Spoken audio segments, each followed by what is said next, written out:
கடந்த வருடம் இந்த நேரம் அனுமதி வழங்கு ஜல்லிக்கட்டை நடத்த அனுமதி வழங்கு என்ற கோஷத்தோடு உலகமெங்கும் அலை அலையாக திரண்ட இளைஞர்கள் வரலாற்று புரட்சியை செய்தார்கள். அதன் பலன் இந்த வருடம் பொங்கலை ஒட்டி எந்தவித இடரும் இல்லாமல் தாம் தூம் என்று தமிழகம் முழுக்க ஜல்லிக்கட்டு நடைபெற்றுக் கொண்டிருக்கிறது. அதைவிட இளைஞர்கள் மத்தியில் நாட்டு மாடுகளை வளர்க்கும் பாதுகாக்கும் எண்ணமும் தழைத்தோங்கி இருக்கிறது. இந்நிலையில் விஜய் மக்கள் இயக்கத்தின் தர்மபுரி மாவட்ட தலைவர் சிவாவிடம் பேசினோம். இது குறித்து அவர் கூறுகையில், அதா சார், நானும் 4 நாட்டு காளைங்களை வாங்கி தோட்டத்துல வச்சு வளர்த்துட்டு இருக்கேன். எங்க இளைய தளபதி விஜய் போன வருஷம் இளைஞர்கள் நடத்திய ஜல்லிக்கட்டு போராட்டத்துல கலந்துகிட்டாரு. அதுக்கப்புறமா வந்த மெர்சல் படத்துல ஆளப்போரான் தமிழன் பாட்டுல நாட்டு காளைகளை காட்டியிருப்பாரு. அப்புறமா ஒரு காட்சியில கூட தன்னோட வீட்டுல நாட்டு காளைய கட்டி வச்சிருக்கிற மாதிரி ஒரு காட்சி அமைச்சிருப்பாங்க. அதோட நாங்க அவரை பாக்குறப்பெல்லாம் நாட்டு மாடுகளை வளர்க்கணும், பாதுகாக்கணும்னு தன்னுடைய ஆசைய சொல்வாரு. அதான் நாட்டு காளைய வளர்க்கணும்னு 4 காளைகளை வாங்கி வளர்க்கிறேன். ஒவ்வொன்னும் சும்மா மெர்சல் பண்ணும். எனக்கு சொந்த ஊர் தர்மபுரி மாவட்டத்துல உள்ள நத்தப்பட்டி.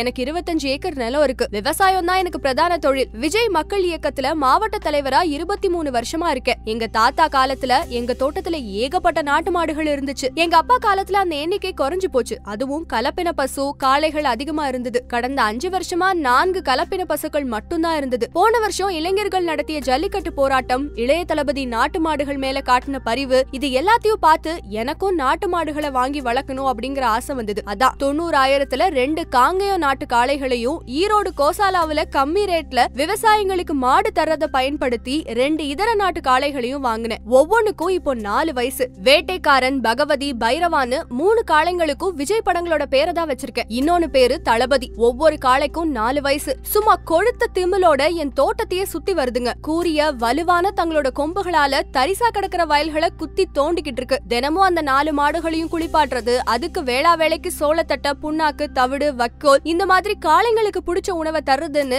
நானே தான் நேரடியா இருந்து அதுங்களை கவனிக்கிறேன். அதுங்களுக்கும் நான் வந்தாதான் சாப்பாடு எல்லாமே. பக்கா ட்ரைனிங்கோட அடுத்த வருஷம் ஜல்லிக்கட்டுல 4 காளைகளையும் கெத்தா இறக்கி விட போறேன். அப்போ இளைய தளபதியை என் மாடுங்க ஜல்லிக்கட்டுல விளையாடுறத பார்க்க ஏற்பாடு பண்ணலாம் அப்படின்னு இருக்கேன். இருந்தாலும் இந்த வருஷம் தர்மபுரியில நடக்க போற எருதுக்கட்டுல கலந்துக்க வைக்க போறேன். எருதுக்கட்டு அப்படிங்கிறது மாடுகள் கழுத்துல நீண்ட கயிறை கட்டி அத பாய்ச்சலுக்கு விடுறது. ஆனா கயிறு ஒருத்தர் கண்ட்ரோல்ல தான் இருக்கும். அடுத்த வருஷம் பாருங்க, 4 காளைகளும் ஜல்லிக்கட்டுக்கு வந்துடும். சும்மா மெர்சலா இருக்கும்ல என்கிறார் ஸ்லாஹித்தபடி. மேலும் இது போன்ற செய்திகளை தெரிந்து கொள்ள சுட சுட சேனலை சப்ஸ்கிரைப் செய்யுங்கள்.